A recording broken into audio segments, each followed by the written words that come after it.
to the Pelicans Post Game Report on the PRO Media Network for all things Pelicans. Perfect. Fly Pelican, fly Pelican, fly Pelican. And I tell them that.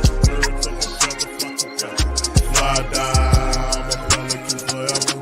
Pelican, ain't gon' lie, I feel flyer than I ever been. We stay ballin', this New Orleans, I'm a Pelican. It's going down in the nest, wild, wild west. Come in town and you best, show us some respect. 3-point threat, I better make it rain. If it's up, then don't jump stupid like your ankle sprain. Always said, never hate the player, hate the game. Jumper where the dame late, punch a train. Post game, big Q, talking about business. Bird gang, YouTube, they ain't flocking with us. Lock up the division mission, get into the finals. Finish competition, then it's going win the title. I know this flyer than you can get. Such a threat that the ref just might call a tag. You could double, you could press, but you can't check. Right, left, slide by you like a Eurostep. Fly Pelican, fly Pelican, fly Pelican. And I tell them that birds of a feather flock together. Fly down, I'm a Pelican forever, Pelican forever. And never, and never, and never, and never, and never, and never say birds of a feather flock together. Yeah, fly down, I'm a Pelican forever, Pelican forever. You know, how hard it is for him to find that rhythm because we're, adjusting because of the two-way stuff. But just, what did you think of the job he was able to do tonight? He was fantastic from the start. I thought he impacted the game, makes winning plays, two-way guy, two-way ability. Just, proud of the way he's handled this entire year. He's come in and made a mark on our program, our team, staying ready. There's days that we're running out. He said, "Bro, doesn't matter. His focus is on just helping this team." So, got to the rim, aggressive driver, made some shots, made some threes. Oh, you got to be talking about his favorite prayer, bro. And that's all you can do. Just keep putting yourselves in position to make an impact in this league. And you can stick around for a while. What does it say about his level of professionalism to be able to handle this situation just the way he has night in, night out? Yeah, never complains, never pouts. It's all about the team and the work. I never worry about Bryce. He just shows up every day, puts his time in, his work in, great attitude, great spirit. You do that in this league. Did we win today? You're gonna have a chance. So no, we got our ass kicked. Okay, I'm just confused. If you can't quit the P word, I want to let you know that Scripture tells us that. Looks like the shot quality definitely got better in the fourth quarter. What do you think overall of just the shots you were able to get tonight? I think the quality I thought was okay. I think it can be better, obviously. The turnovers were the issue for me. Again, same thing. We just too many turnovers. Spacing's got to be better. Decision-making has to be better. Execution has to be better. All those facets have to be better for us to not turn it over. The quality of shot, I don't think was great. I think there were moments throughout the night where we had it. But in general, it can be better there. But the turnovers got to get cleaned up, going into Washington. What did you like out of the last kind of 5-6 minutes when the press was on? It seemed like that's maybe when the pace was at its best. I know it's you're trying to come back. It's 16th, whatever it was at that point. But just it seemed like that was kind of something that was able to get this thing going. I think it generated momentum and energy for us. The press did. It's tough to get into the press after a make too. So we're trying it in spurts after free throws. We missed a couple of free throws that didn't allow us to get back into the press. So, but I thought it gave us a balance and an energy there. We cut the lead to 11, 12, something like that. But I thought that group finished strong. More than anything, they kept competing, didn't drop the sword, and I thought we finished strong. Good. Thanks. All right, for all things Pelicans, now tuned into the Pelican Post Game Report. We had a nice moral victory. Yay.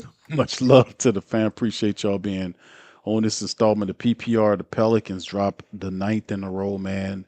Pelicans got their wings clipped by the Hawks 117-100.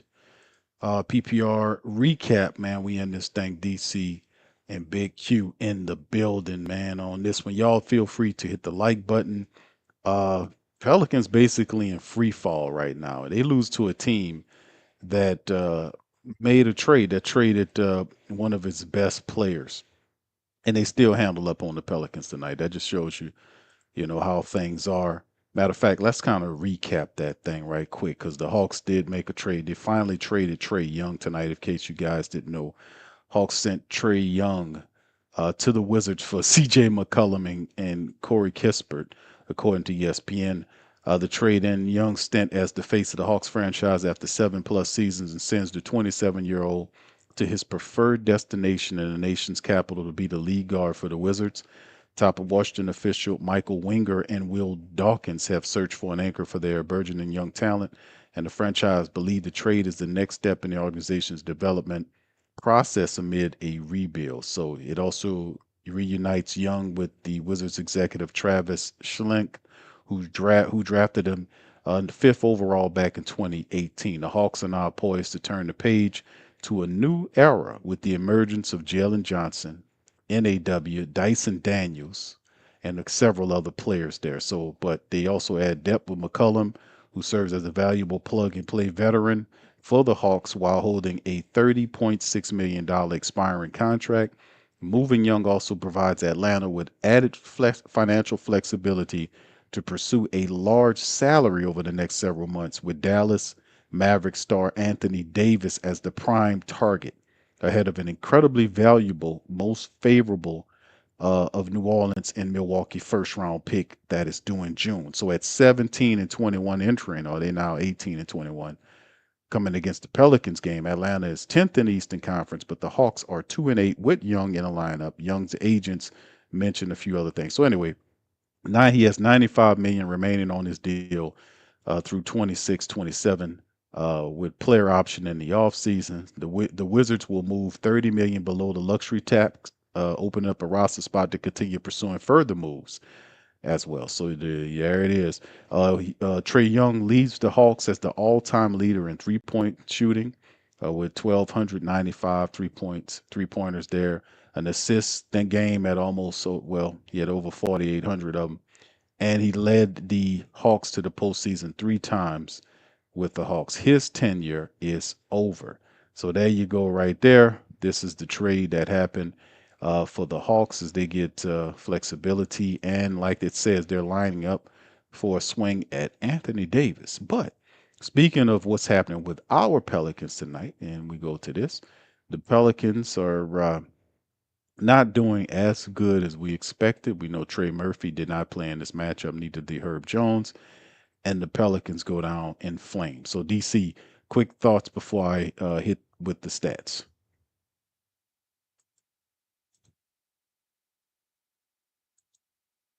DC, you there? All right. Yeah, I'm here. I was doing my impersonation of the Pelicans. Okay. All right. Doing quick thoughts before we hit this stats. Just didn't show up, for a little while, and then try to show up at the end, and think it's gonna make a difference. And our coach get happy, and we got a moral victory because we ain't put down the sword. But the Pelicans basically gave up before the game started. You know what I'm saying? Trey not playing, Herb not playing. What that Atlanta got going on, you kind of knew what it was gonna be, and my whole thing, I was talking about wondering how they gonna be with the trade talks. Well, they nipped all that shit in the bud because Trae Young was traded before the game even started, so everybody knew what it was, and they went out there and gave us the business. We did our patented move of making sure that somebody on the other team hits about 80 to 90% at their 3-pointers at a very high clip. That was Risha Shaw tonight, right?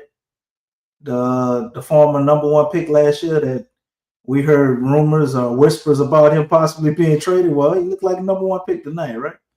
Against us, at least. We went out and we made sure we lost the rebounding battle. We real good at that. We shot abysmally from the 3-point line, below league average. This is one of the hallmarks of the Pelicans. And we finally found a team that could basically match us with the steals, man. We got 13 steals, but so did they. So we get a steal, they get a steal. We get a steal, they get a steal. So it's just pretty much a team that plays. I guess the Pels do play kind of scrappy defensively as far as getting steals and stuff like that. And Atlanta, did the same thing. we had 9 blocks, but it felt like Atlanta had like 20, bro. Bryce McGowan had like 2 or 3 dunks. He got blocked. It's crazy. My man Jordan Fizz still hasn't realized that he needs to pass the ball ahead on the fast break, and it was pinning his shit off the backboard. It just was a pretty a lot of what you call them cute low lights, huh? They had a lot of low lights tonight, man. Indeed. Yeah, They looked tired. It was a back to back. They had to fly out, so I didn't expect to see the best version of the Pels, but with Trey and Herb out, it's kind of a tall task to expect them to beat Atlanta. They could have put forth a better showing than this, but kind of is what it is. Yeah, it is what it is, man. And what it is a ninth straight loss by the Pelicans. So that is definitely where it is right now in terms of the team. This is a free fall for the Pelicans. Now they're facing the Wizards, and like I said, I didn't contemplate them winning this Hawks matchup because the Hawks are a team with an identity. The coach knows how to use their players, and our coach and team does not quite completely know how to play, and that's why we keep losing these games. It's not all our efforts. And the guy keeps repeating himself, and he's losing influence in the locker room when he can't come up with a different message. And that's how you get shaded out. That's how you get drowned out with the message. All right, anyway, here's what happened tonight in the matchup with the Pels. Y'all hit the like button and the share button as we in this thing. 38 to 80, 38 86. 38 out of 86 was what they shot from the field. That was 44%. Hawks were 44 of 95 for 46%. The Pelicans were 8 of 28 shooting the ball from downtown for 29%. The Hawks had 18 of 47 for 39%. So that's 10 more 3-pointers than what the Pels were able to do. The Pelicans struggled at the line again, 16 of 25. They shot 64% from the foul line. The Hawks were 11 of 17 for 65%. They had 49 rebounds. The Hawks did versus the Pelicans 40. You can see the assist game, 30-26 Atlanta way, 13 all with the steals, the blocks 10 and 9 Hawk way. The Pelicans had 19 turnovers with points, 26 points conceded off of turnovers versus 21 turnovers by the Hawks with 19 points conceded from them. The fast break game, Pels did ultimately win the fast break game 29-17, and the points in the paint battle 54-50 wasn't enough. The Hawks led by as much as 25 points in this game. The Pelicans at one time had a 1-point lead in the matchup. And then, of course, we look at the individual statistics. Zion Williamson, in 31 minutes of action, Zion put up 22 points on 10 of 15 from the field. He was 2 of 7 from the foul line, 8 rebounds, 6 assists, 3 turnovers, and 1 steal for Zion Williamson. Outside of that, Jordan Poole, after not having any points in 18 minutes last night, in 39 minutes, he had 21 points. He shot 7 of 18 from the field and 6 of 13 from downtown. Much better effort from him. 1 rebound to go along with 3 assists, and he did have 4 turnovers with 3 steals. Jeremiah Fears in 27 minutes, 11 points on 3 of 11 shooting. He was 0 for 4 from downtown and 5 of 6 from the foul line. 4 rebounds to go with 3 assists. He did have 4 turnovers to go along with a steal and a block. Then off the bench, 20 from Bryce McGowan's in 37 minutes of action. Bryce showed up in a mighty way, offensively speaking, 8 of 15 from the field, 1 of 3 from downtown, 3 of 5 from the foul line to go with a couple of rebounds, 3 assists for Bryce McGowan showing up major league off the bench, 11 from Mr. Peavy in 29 minutes, 5 of 12, 1 of 5 from downtown. Horrible shooting, 5 rebounds, 6 assists, 2 steals, and 2 blocks from Peavy. 16 minutes for Jordan Hawkins, only 2 shots. He made no points in the matchup. Eves in 24 minutes had 5 rebounds. 5 points with 4 rebounds and 2 assists, as well as a steal to go along with that. And Kevon Looney played 5 minutes, 2 points, 2 boards. For him, Karlo Mekovic did play in the game 13 minutes, 2 points, 4 rebounds, and Derek Queen in 19 minutes had 6 points on 3 of 9 shooting from the field, 0-1 from downtown. He had 6 points, 10 boards, 2 assists, and 2 steals to go along with 2 blocks. So the Pelicans trounced by the Hawks. They were what? They were trounced by the Hawks, but the Zachary Richardson the first round pick, 25 points for him and 8 rebounds in the matchup. 19 from Jalen Johnson to go along with 8 rebounds, 5 assists. He had 6 turnovers in the game. A lot of turnovers by them. Sloppy play. NAW got back at the Pelicans in 34 minutes. He had 17 points, shooting a couple of 3-pointers from downtown. Dyson Daniels in 35 minutes played. He had 13 points to go along with 8 rebounds and 8 assists, 3 steals for Dyson Daniels. A couple of our old Pelican players combining to help beat their team there. And then, of course, off the bench, you've seen Porzingis played 22 minutes. He had 13 points. Luke Kennard was one of those guys that usually kind of light the team up. He had 13 points, but Zachary Rishashar, man, he killed the Pelicans tonight. He was 7 of 9 from 3-point range and led the way for trouncing against the Pels. So there you go. DC, floor is yours, man. Yeah, it won't need it much.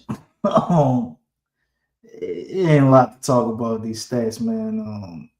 We pretty much punted this game from the start. As you can see, Atlanta got out. They scored 37 points in the first quarter. We scored 26. And then we just, pretty much stayed whole hum the whole night. And we come out after halftime, of trying to keep it close, and they just dropped the ball, man. A 13-point goddamn quarter in the third, bro. 13 points. My man Derek Queen was up there posting last time we lost to Atlanta, talking about wait till 6:30 January 7th, and he gave us 6 points, 10 rebounds, and pretty much got set out the game. I think at this point right now, I just want to see somebody take charge.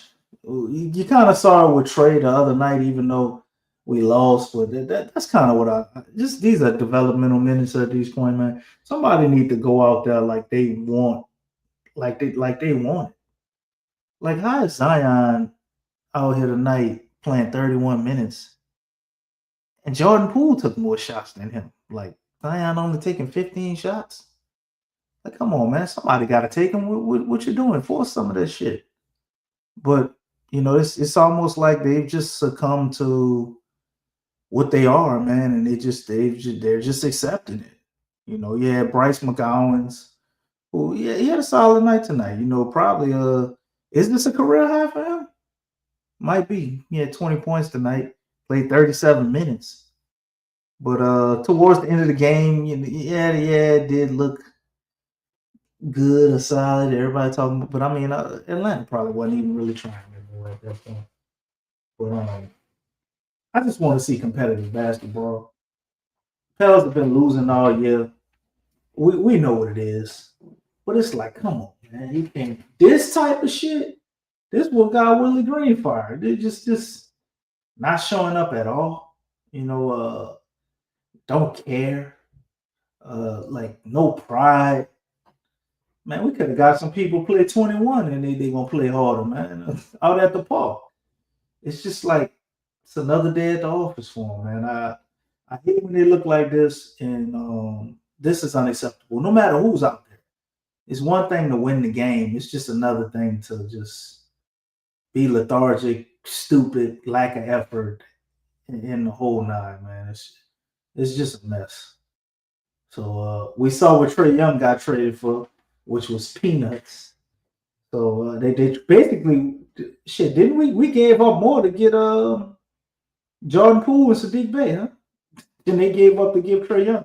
All they had to do was give him T.J. McCullough and Corey Kispert. Did we give up a pick, or was it just Olynyk? I think Olynyk? it was just. Olynyk? I think it was just. Yeah, I think it was just a player. I don't remember giving up. Well, we still gave up more because Olynyk is way better than Corey Kispert to me. But yeah, so they just set the market as far as trades. I guess we need to see the next one after this, but it ain't looking like a promising trade market to go ahead and get off your players maybe until the offseason, because during the season you don't look like you're gonna get anything. But maybe we could get something look to purchase like some shooters or just some ancillary players that actually fit with what we're trying to do. No big swings, but you got to get some guys who's gonna come in here and take pride in playing, man. That want to play. We got some rookies, and I think moving forward, we need to figure out a way to continuously, on a night-to-night basis, play competitive basketball. Ain't that what Joe Dumars said he wanted to do? He want us to leave the stadium like, wow, man, did you see the Pelicans game last night? Well, nobody ain't saying that shit.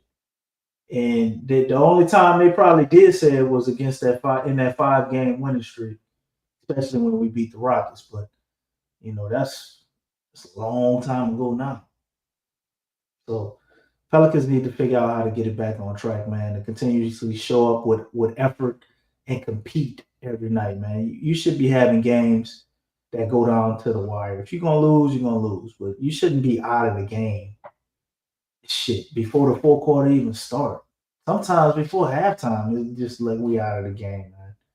They got it's nine. Is it 9Q? I keep forgetting, bro. It's 9. It was 8 last time, right? It's 9 now. It's 9. It's 9 straight now. 9 straight losses. That's right. So we did this before this year, and then we got a win. So hopefully that'll be it. Moving forward, we play the Wizards. You play a team who in a similar situation as yourself, trying to figure it out. They just traded for Trae Young, so don't think they're gonna activate him. He's still hurt, and they lost CJ McCollum, so we should be able to get a win against the Washington Wizards, and hopefully don't feel too good about ourselves because it'll just be a gimme win. Yeah, the trade, just to recap the trade, the Pelicans traded CJ to Washington back in June of the last year for Jordan Poole, forward Sadiq Bey, and the 40th pick in the 2025 draft in return alongside Kelly Olynyk and the future second rounder going to Washington. So that is what they see. So the Pelicans received Poole, Sadiq, and a number 40th pick for 2025. Wizards got McCollum, Olynyk, and a future second round pick as well.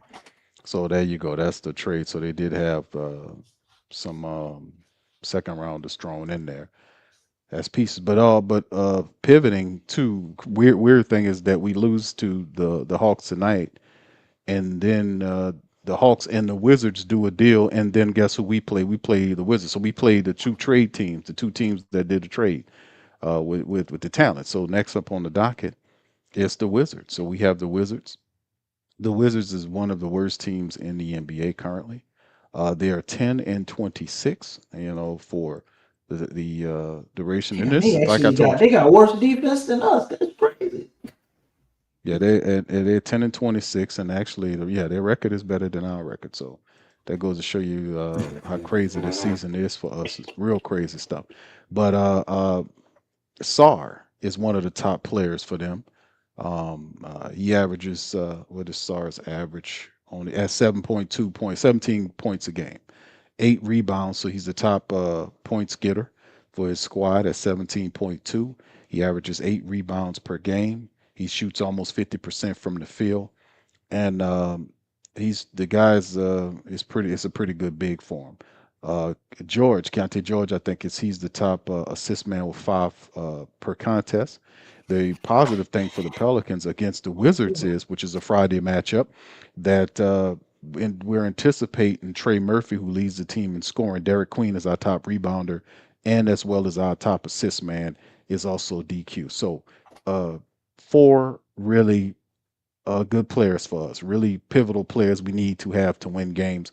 Herb Jones, who has an ankle, Trey, who's dealing with a back issue, Jose dealing with an oblique, and Sadiq Bey, who's dealing with a hip. All 4 of those guys are anticipated to make returns on Friday against the Wizards. And as far as DeJounte Murray is concerned, there is a new estimated time of return has been pushed from January the 13th to February the 20th.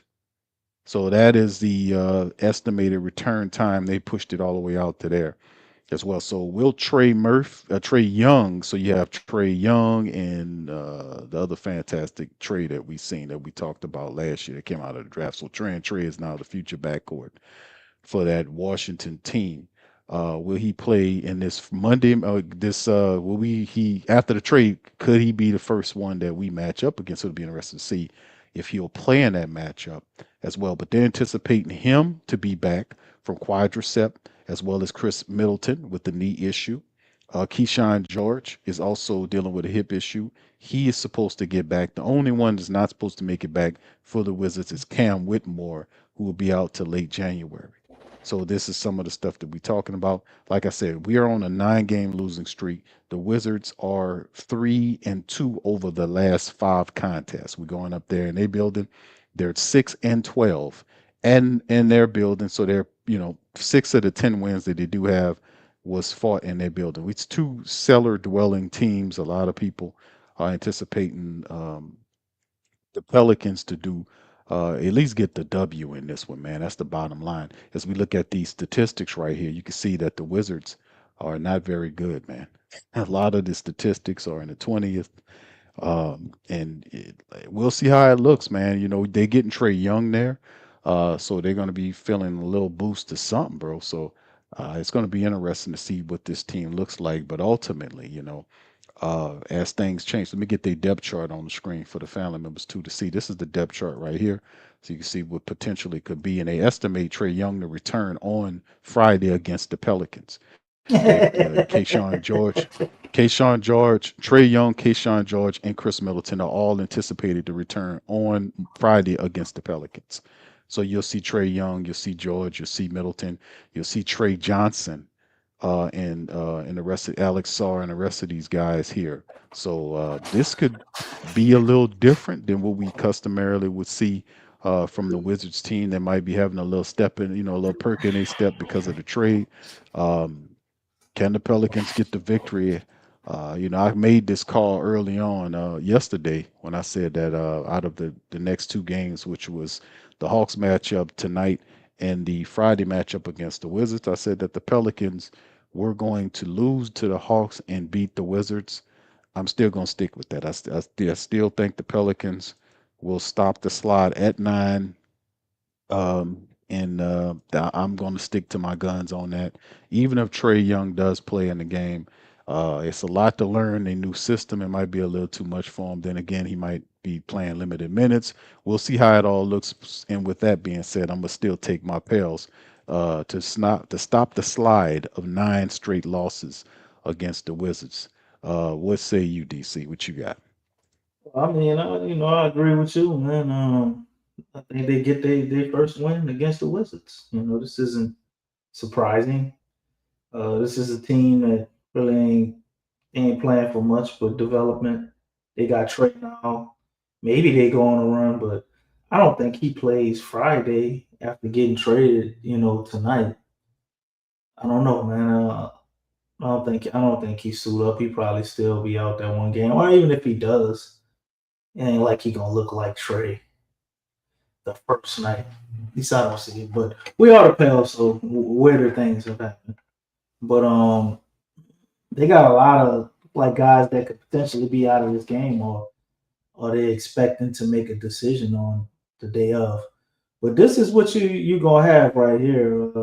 Alex Sarr is probably gonna be someone gonna give us some problems defensively. He get a lot of blocks, and I don't really think we have an answer for him.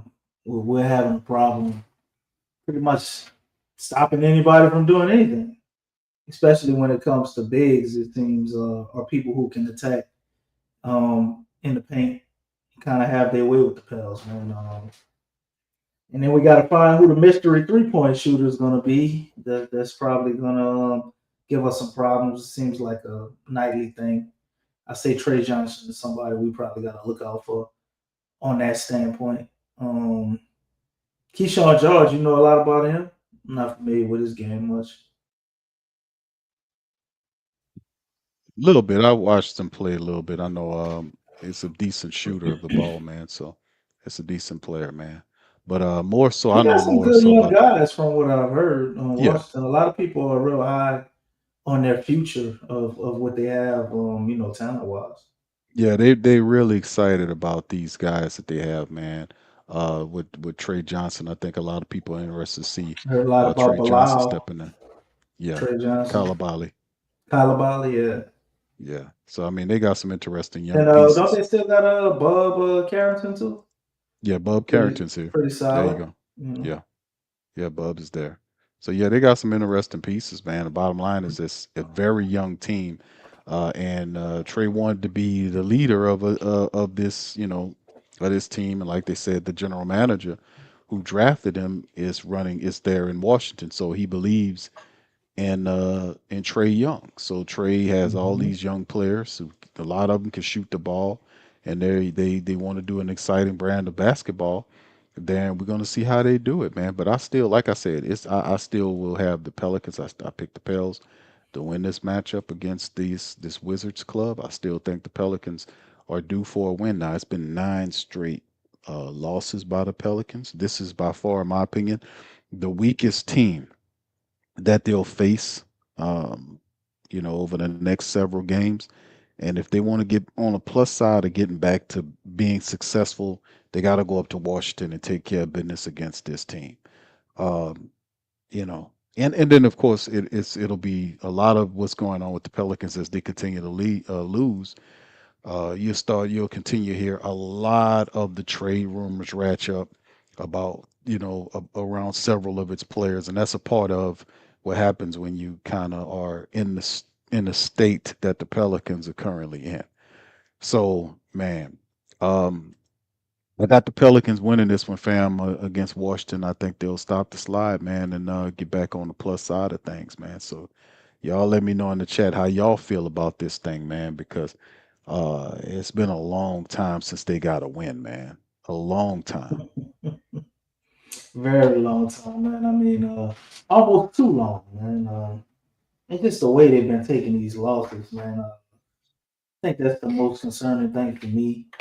It's the non-competitiveness of it. Having two phenomenal rookies that you're trying to bring along in the NBA. I think that's an important thing, setting the tone for them and kind of leading them in the right direction, man. Because the way this is, it's not acceptable, and you don't want that to become part of their psyche or their mental makeup, man. Which I don't think it will. But every time I see it and I see those guys, it's just like, we gotta get some people in here to teach them the right way, because we just don't have it. And when we do have it, they can't stay on the court consistently.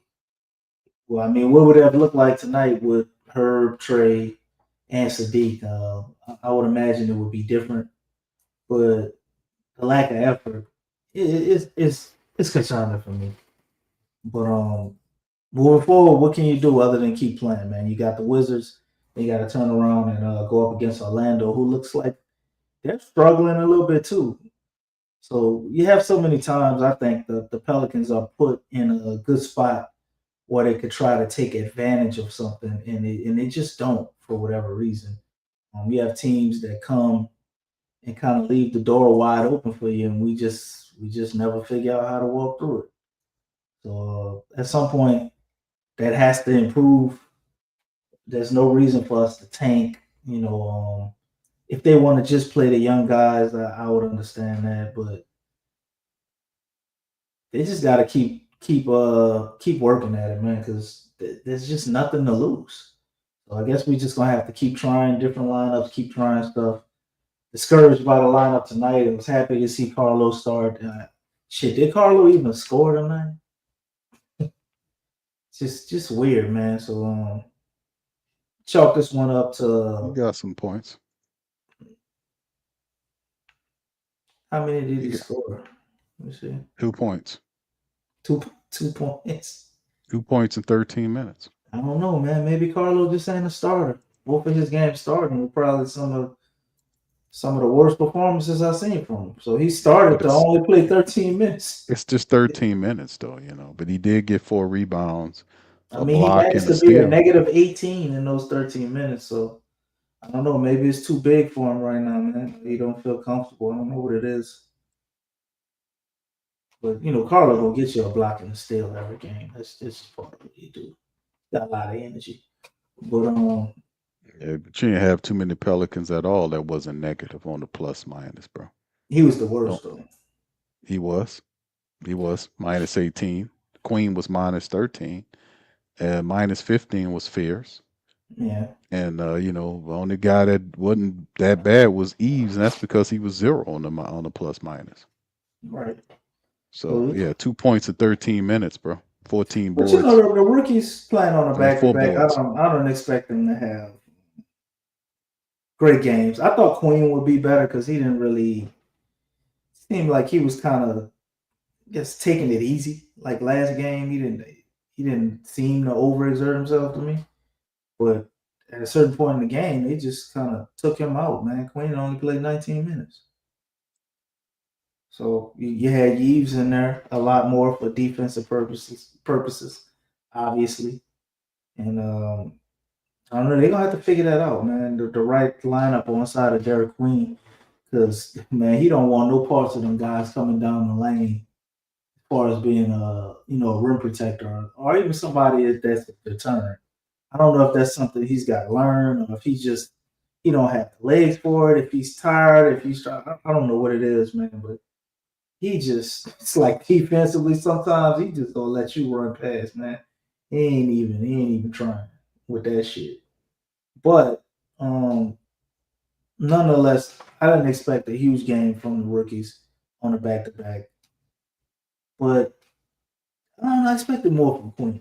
Just after he talked all that trash on social media and everything, man, I just thought he would have came out and had a better performance, or at least put more energy behind the effort of actually scoring. How much can you really do in 19 minutes? So, Yep, it's up to the Pelicans, man. Like I said, we should get most of those guys back. The core of our rotation, Herb and Sadiq Bey, should be back. Jose is also an emotional guy that helps out off the bench as well. Getting him back and getting those four guys back, man, with Trey. It should be enough, more than enough, for the Pelicans to handle business against Washington. As talented as they are and young as they are, they're still not they're still struggling. Now they do have the crazy part about it is they have more wins than we do actually in the double digit wins as we are. This team is just an underachieving team. This all this is just a ridiculously underachieving team. So I think they crack it and stop it. Now the thing is, what if they lose to the Wizards? That's the crazy part. What if the if Pelicans if lose to the if they lose Wizards? to the Wizards, Big Q, I think we got to make a change to the lineup. Like you have to send a message this is You don't have to make a unacceptable. change up to the lineup now. I mean, you could say that, yeah, but they would have to send a message that you just can't do that. Like this is too low, even for us by our non-standards. You have to do something. Losing to the Wizards, man, you can't just like roll everything back out there and act like everything is fine. Yeah, this is I still pick them to win, but man, we'll see who is available Friday. It's still a lot of games left to go. The Pelicans really need to turn this thing around, man, and get this corrected. It's too much losing going on. A 10-game losing streak is 9-game losing streak is unacceptable, especially how they lost some of these games, not filling out the rest of these games. You have a Borrego who's a good explainer of the game. How he explained it to just regular folks, novice and people who know the game, and then talking to the players, it's not sinking in, especially defensively. So, you know, and not 9-game losing streak, and then it just steals all of the excitement that people had after the Pelicans won 5 straight, only to turn around and lose 9 in a row. So it's just incredibly ridiculous the type of basketball that we seeing these people play. So I do pick them to beat the Wizards and stop the slide at 9, man. So this will be on Friday, family. The tip off time will be in Washington uh, as they face down with this team. What is this? It's at 6 o'clock. It'll be 6 o'clock tip-off time. Y'all know it's the East Coast game, so in Washington. So we'll see what happens there, man. Capital One Arena. Pels have to go and take care of business and knock this team off. A little bit of history, just kind of share with you guys. You can see that's currently on the screen. Is that the Pelicans have over, they've won two in a row over this team. They beat them twice last year in lopsided fashion. They beat them 132 to 120 here at the Smoothie King Center. Then they went up to Washington and dusted them off 110 to 98. The all-time series is not as large as you think it is. Overall, 23-24 in their favor, and that's over a long period of time. But Wizards have been a lot worse than the Pelicans, it seems, at times, and we'll see what it has. But I think the Pelicans currently on a 4-game winning streak on this Washington team. Can they keep it going? I think they get the 5th to stop the snide. This is the medicine the Pelicans need to feel a win again. So maybe they can pivot off of that and get back to business by getting well against this Washington team, because after that, man, listen, they start facing some real tough teams, so you better take care of business against this Washington team, and because they got Orlando Friday, they have Washington at Washington, then they go to Orlando to take them on. That's going to be a tough game. We haven't played Orlando well over the last several years. Then they come home on Tuesday, next Tuesday, against the Denver Nuggets.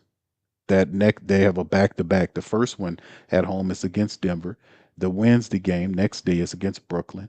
Then they have a day later game Friday against the Pacers. They got to travel to Indiana, and then that Sunday they have a matchup against the Houston team. So between this Friday and next Sunday, it's going to be a gauntlet of games that the Pelicans really need to situate themselves. We're already in 2026. 2025 is gone. They have to start. They have too much winning. These people got to put some streaks together, and they got to stop all this losing.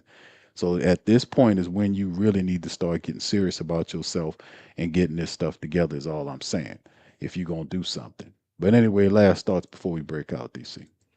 Well, I think we're beyond it. If we're gonna do something, I think that would just be more of something that just happens haphazardly, or you just luck up. They need to have a goal of like a certain way they want to play. Just certain key things. Like, I ain't gonna say not focus on winning, but they need to stick to the fundamentals. Like they need to focus on that, not concern themselves with all the other stuff, because they can't get out of their own damn way. So it's a discipline issue. As you saw tonight, they shot 60% from the free throw line, had some free throw issues last game. And to me, that always goes hand in hand, man. You don't usually see a team shooting horribly, from the free throw line, and you look at them and you're like, oh man, they're playing great. It happens because Atlanta had a good game tonight. They didn't shoot very well from the line. But the Pels, from when we saw them shooting 80%, is different now. And hand in hand with just the free throw shooting and coaching and players listening to coaches. I don't know why, man, but just in all these years watching basketball, to me, it always seems like that just goes hand in hand. When you see a well-coached team and a team that believes in their philosophy, they usually shoot good free throws. So that's always a good marker to look at, and gauging by that and just the way we're getting our ass kicked. We need to go back to the drawing board of whatever Borrego is trying to install or do, and focus on some of the basic simplicities of it. Maybe they're getting a little too complicated for them and what they want them to do, and they might have to simplify it again. I don't know what it is, but if you lose to the Washington Wizards, man, you might as well shit anybody in the starting lineup to come up. I wouldn't want to pull the rookies, but you lose to the Wizards, like that shit just unacceptable. You could pull them and then put them back in at a certain point, but you would have to do something. if they lose to the Wizards, which I don't think they will. I think they win this game. And we're like, okay, the Pelicans look good. And then they go on and play other teams that, pose an issue for them and may have us sitting here again. But they going through the motions, man. And I think that's what it's going to be. Curious to see what they look like whenever we get the break, where they can actually get more practices. Because last time when they set out and they had those practices, I think, and didn't we go on a 5-game winning streak, Big Q? After we had like maybe 4 days off or something like that, when they had some practices and they seemed like they got things going a little bit better. Or am I mixing that up? You're the great historian. You remembering all them dates and shit. Man, it was I don't know if you say 4 days rest because the December the 8th was We when got we they got like 2 practices in, like back to back. it was December the 8th. You had the 9th and the 10th, and then you played the Portland Trailblazers on December the 11th, and that's when you beat them by 23 points. That started it. So, but the thing is, they were actually competitive in that game against San Antonio. They lost by 3 in that December the 8th matchup. Then they did have 2 days, 3 days actually. The third day was the Portland game, and they beat them by 23, and that kicked the started the 5-game losing streak, winning streak rather, off where they beat Portland, Chicago, Houston, Indiana, and Dallas.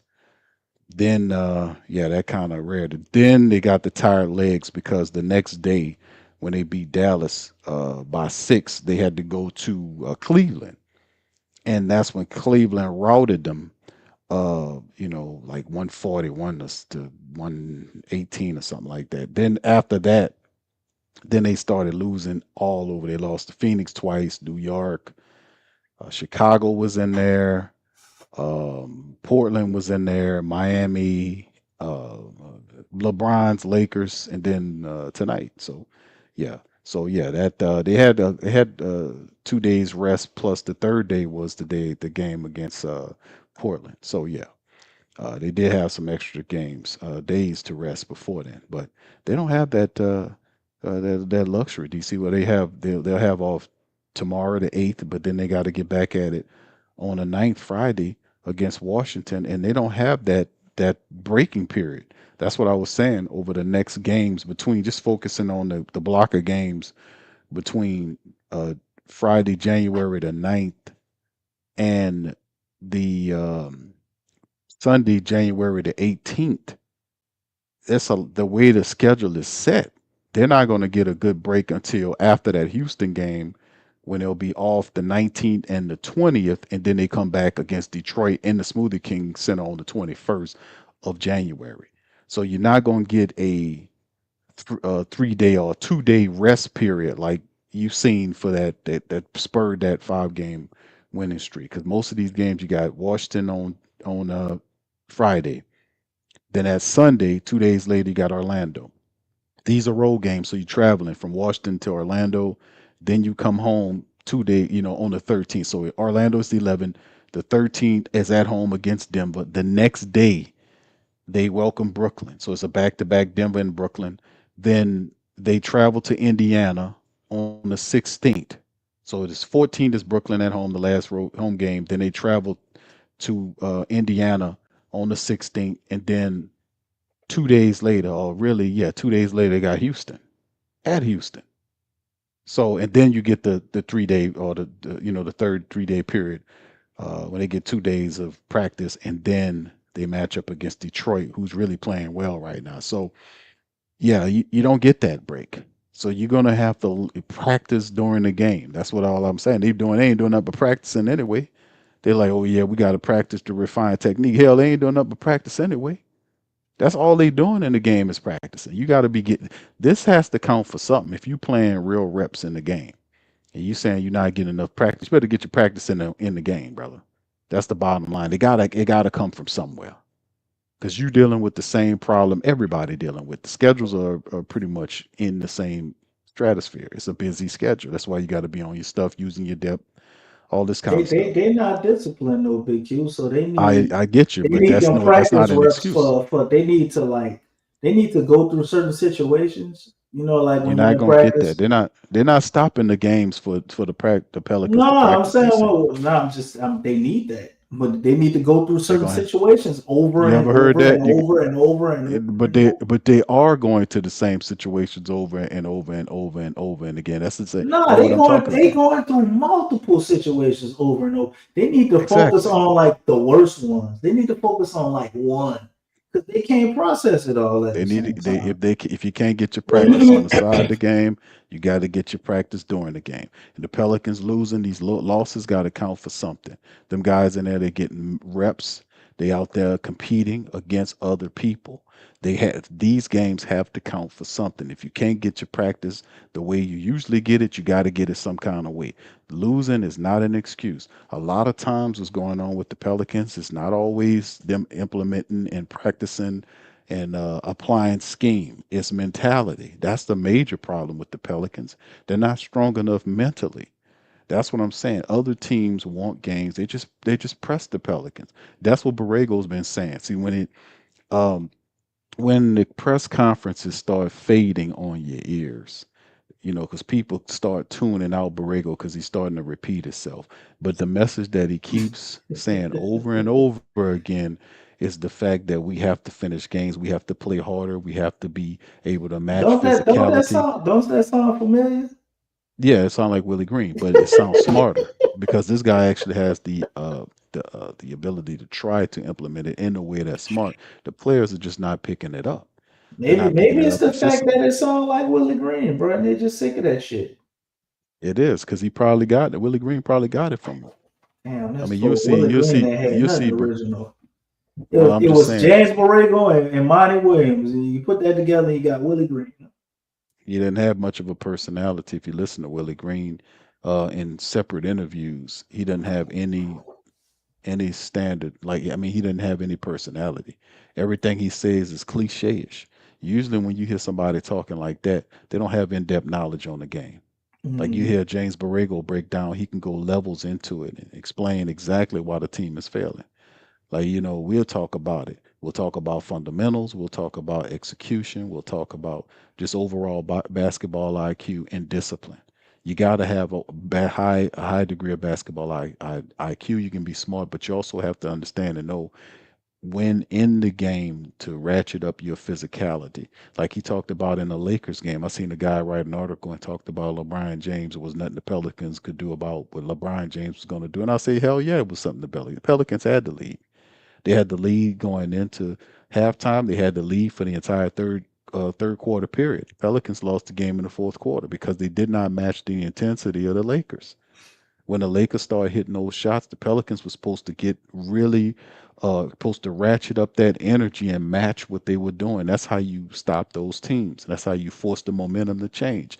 It's a game of ebb and flow. It's an energy game. And when people take their energy to the next level, you have to match it and then go beyond it. And that's who possess the game and take over the game. It doesn't matter if it's in your own building or not. A lot of the of sports, period, is psychological. If I can get the guys to understand that and play to the highest standard in the clutch moments of the game and execute fundamentally, it's not about perfectionism. It's not about that. It's about knowing what to do at the right time. We do not possess that ability enough to be able to go consistently at good teams in the NBA and take them on.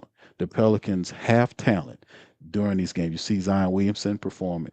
He's scoring. You see some guys meeting the averages, some guys are not. You see defense here or there. You see Borrego's rotating lineups to try to find a punch or try to find an energy lineup that he can get with that he can ride back to a winning streak. He's definitely trying to figure it out. But the reality is that all the overall discipline and IQ of this team is not completely there. Now they talk about liking each other, but that's not it. The Pelicans have a toughness issue, a mental toughness issue, and that's the problem. And of course, it stems from the coach as well because he's a little too soft to be. He's not physical enough to be the coach of the Pelicans. He's too soft. He's still on the vein of Willie Green's softness. He's still on the vein of David Griffin's softness. He is not the handpicked guy that Joe Dumars wants to run his team. Joe Dumars wants somebody with a tough mentality like he possessed. I It don't has think to be a it's guy just Joe that's a Dumars. tough-minded coach. Just saying, because at the end of the day, man, that's what I see for the Pelicans. If the Pelicans really want to do this, some of these guys got to go. It's But you just what looking it at is. like Derek Queen, you got Zion, Not enough. Trey may be an exception, Jeremiah Fears. The environments and the coaching stuff, man, they come from. I'm sure if you look at Fears and you look at Queen and the type of people that coached them as young men, bro, it wasn't this soft shit. No, it's not. They That's had what I'm people be saying. on them. These dudes are tough. And You're you not. and, and you and you What you baiting them. call it, They DC? probably You don't have even they don't respect them. what you call them? You have two identical minds competing against each other in the same brain. What you call that? You say What's that? two identical minds competing Two against each other mindsets in the competing same. in the same brain. What you call that? Is that schizophrenic? That is what's the because that's Schizophrenic is like when they be saying shit and all that. what I'm saying. It's two competing mindsets. Like it's a mind that's saying that we rough and we tough, we represent the region, and then it's the old Pelicans. The old Pelicans is a soft team. It's what the old Pelicans are what we seen against the Lakers. Like when the Lakers got real physical and started ratcheting up the energy, the Pelicans backed down and scored 17 points and let them take the game from them. Now we knew the referees was cheating, yes, but that's supposed to be a motivation for you to elevate your play. Say these bastards trying to cheat. That gets me even more amped to take them apart and to Right. ratchet up and handle business. That's what you're supposed to do, not lay down because they cheat and then smile and dap and go. They're too nice. They're too nice. They're not competitive enough. They're not Man, think a about that. fighting a dog enough, bro. It's still not them. Have we ever seen Bipolar. Thank maybe you, Stacey. maybe That's it. maybe Brandon Ingram once, but have we ever seen anybody get mad to the point where like they didn't even want to shake hands after the game? None of that after they lost. Mm-mm. Have we ever seen that shit here? Mm-mm. Nah, they dap off and everything. That's what I was saying about when I mentioned that about Herb Jones. Herb Jones, how he looked. Like we were talking about this last year and the year before that. Like with Herb Jones, how his play changed. Like he wasn't the dog we seen in the first 2 years. How he was Yeah, just you a were saying the pest. man got neutered. No, I say he was That's domesticated. domestic neutered. That's the term. And then you seen Herb come back. You seen Herb because Herb was reminded of what he was supposed to play like when he seen Sadiq Bey come off of injury and get into that lineup and start balling. And then Sadiq Bey started putting up big minutes. He had big minutes at 14 points, 3 points shooting, doing it on both ends of the floor, offense, defense, and actually leading scoring on some nights for the Pelicans. That reminded Herb Jones of what he was supposed to be, that two-way guy. And when you start seeing Herb and Sadiq on the floor at the same time, their styles mirror each other. It's a harmony between them because their styles mirror each other. Even though I think Sadiq Bey is a little bit better than Herb because his offensive game is more complete. His body is more complete than what Herb is. Herb's still not the weight he's supposed to be. He need to be a little bit more bulkier and stronger than what he is. His offensive game is still not there. He's still not as good of a 3-point shooter. He still don't have no mid-range shot that he can deny. You can rely on. His game is not totally there. But Herb Sadiq reminded Herb of what he was supposed to be. And you seen him really elevate his style of play because I was saying, man, maybe we need to take Herb's money and give it to Sadiq. Hmm. Because number one, Sadiq is available, Herb is not. That's what I keep saying about the Herb Jones phenomenon. It don't do no good to I have mean, a guy neither that's one really of good them defensively available can't right play. now. To Yeah, be but one honest is with you, they're not available now, but one was there more than the other.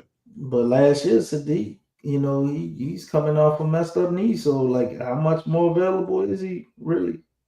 But I don't care about last year. We ain't have him last year, but this year, Nah, but all I'm you can saying do is go. but I You can't go. base my whole No, trajectory on him just you, based on what he's doing here this one year.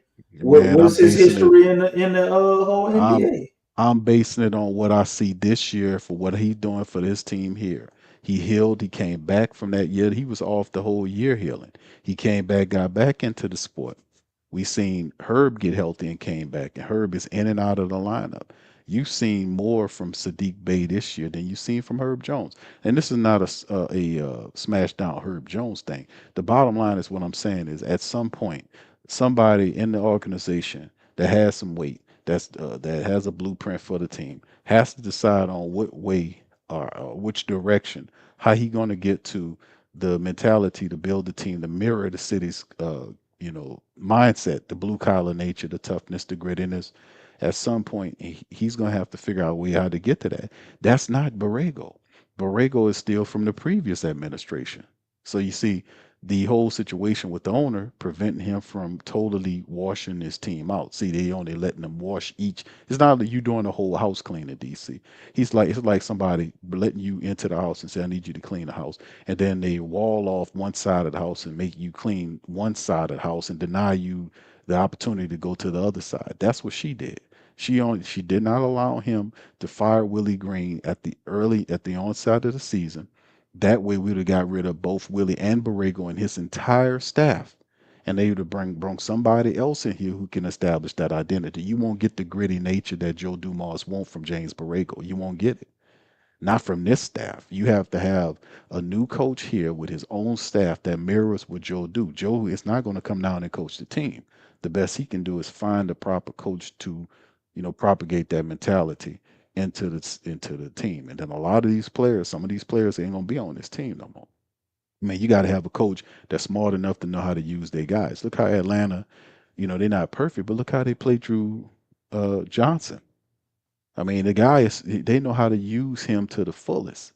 We don't have a guy, he can shoot 3-pointers. He can, he has, a game that's all the way around. And there's people that promote him to develop a all around game. Who's doing that for our people? We still got guys that's trying to bump their way into a basket. Now they do good because they physical, they built like a defensive lineman, and he can do it. But at the same time, you got to develop your game where you can be readily made, because that's how you getting hurt. I keep saying the same thing over and over again about some of these people. It's the same. It's not hard to figure this out. So I mean, that's the point. Borrego's not the guy, man. The man got to find his own coach, and you start from there again, and then you can start building the idea. I'm gonna say it again. You cannot build this team the right way if you don't have the coach to mirror the executive's ideas. He has it in the building, and he's just a VP. He's not the head coach. He has to find his coach to establish the identity that he sees this team needs to have success. He has to find that guy. Trying to do that without that guy, and you got an interim guy ain't gonna be here at the end of the year, that's incredibly tough to do. So we're gonna see what he do, man, at the end of the day. But this Pelican team, it needs an overhaul, man, because these guys, as good as they are, they can't play together. They can't play together consistently enough to beat anybody. That's the truth. Zion, I love Zion Williamson. He a good dude, and all this kind of stuff. And Trey Murphy and all these guys, they done had years already. We didn't see these guys for years. Trey done got a big contract. Zion done got his big money contract. They got expensive help that came along, and they still losing. I mean, why people go? We got to remember the long game here, the long picture. We didn't give these guys years. At some point, you got to break away. If anything, look what Atlanta doing. Atlanta say, hey, man, we had Trey. Trey was a top pick for us. He was the franchise face for a long time. Guess what? We making a decision to go with somebody we know gonna help. And they traded his ass out of there. And now they pivoting and using assets so they can build. And their next move is to go and get Anthony Davis, and bring him there to go along with what they got. And then they're going to try to go at the Eastern Conference that way. So they have a plan. So I mean, that's all. That's at some point you got to look at your assets and say, man, we got to do something different here, because this is not working. These guys they lost 9 games in a row, and it's not just because guys are injured. Their effort is not there. The intelligence is not there. How many times you gonna leave wide open shooters? Do you see that guy had 7 3-pointers tonight? The guy off the bench had 4 3-pointers tonight. And the majority of them wasn't somebody had a hand in their face. That happens every night. Is always a random 3-point shooter that kills the Pelicans. You mean to tell me I can't learn that and be able to strategize and stop that from happening? I can't improve my defense. It's been almost 40 something games by now. We almost at the midway point of 82 games in the regular season. We almost at 40 something games, fam. We supposed to learn something. So that's all I'm saying, man. At some point, you got to pivot and go somewhere else, man. Bottom line. All right, DC, last thought so we can go, dog. All right, DC already dipped out. I guess his horizon fell apart. All right, so anyway, with that being said, what's up, Stace? Mike Malone. I agree, man. I'm saying, man, you know how long PPR been in the building, man? For a decade, man. And I'm just saying, man, we see the same stuff all the time, all the same games. We recap every damn night. You know, we look at the film, we watch the games, we break it down, we hear the coaches, fam, over and over again. So I'm a historian to a degree about the game, and I'm just being honest, man. 9-game losing streak is unacceptable, man. After winning 5 straight in the way they're doing it, expensive players we have, it's just too much, man. We got to change this up. All right, so anyway, with that being said, I'm gonna get out on that. Y'all do me a service, hit that like button, hit that subscribe button, man. We'll be back on PPR final for Friday's matchup against the Wizards. I'll pick them to win. Let's make sure hopefully these people don't let me down, man. They break the streak at 9 and not lose the 10th game to the Wizards, man. That'll be really moral. That'll be, if they lose to the Wizards family, they might not pick up a win. Might not pick up a win for another 3 games, man, based on what they got. But anyway, I'm on the potty. I'll let y'all later. Peace. Go Pels. You're listening to the Pelicans Post Game Report on the PRO Media Network for all things Pelicans. Perfect. Fly Pelican, fly Pelican, fly Pelican. And I tell them that. Fly down, I'm a Pelican forever. Pelican ever. Ain't gon' lie, I feel flyer than I ever been. We stay ballin', this New Orleans, I'm a Pelican. It's going down in the nest, wild, wild west. Come in town and you best, show us some respect. 3-point threat, I better make it rain. If it's up, then don't jump stupid like your ankle sprain. Always said, never hate the player, hate the game. Jumper where the dame late, bunch of train. Post game, big Q, talking about business. Bird gang, YouTube, they ain't flocking with us. Lock up the division mission, get into the finals. Finish competition, then it's going win the title. I know this flyer than you can get. Such a threat that the ref just might call a tag. You could double, you could press, but you can't check. Right, left, slide by you like a Eurostep. Fly Pelican, fly Pelican, fly Pelican. And I tell them that birds of a feather flock together. Fly down, I'm a Pelican forever, Pelican forever. And never, and never, and never, and never, and never, and never say birds of a feather flock together. Yeah, fly down, I'm a Pelican forever. Pelican.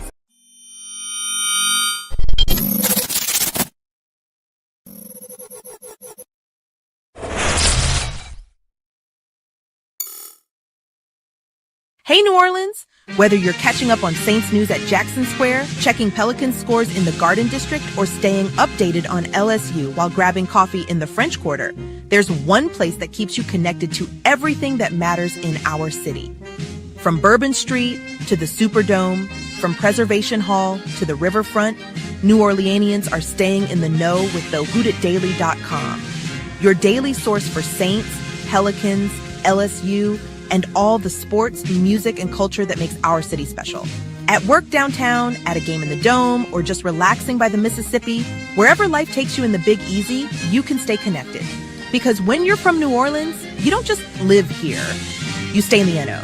That's stay in the know. Visit thewhodatdaily.com and never miss what matters most to Who Dat Nation. Welcome to the Pro Shop, where we create authentic NOLA-inspired clothing for men, women, and children. From Saints jerseys to Pelicans gear, everything's crafted right here in New Orleans. Whether you're shopping the Pro Shop, the Pel Shop, or the Pro Shop Kids, we've got your whole family covered with genuine merchandise that represents our city's spirit. Check for links in the description section below.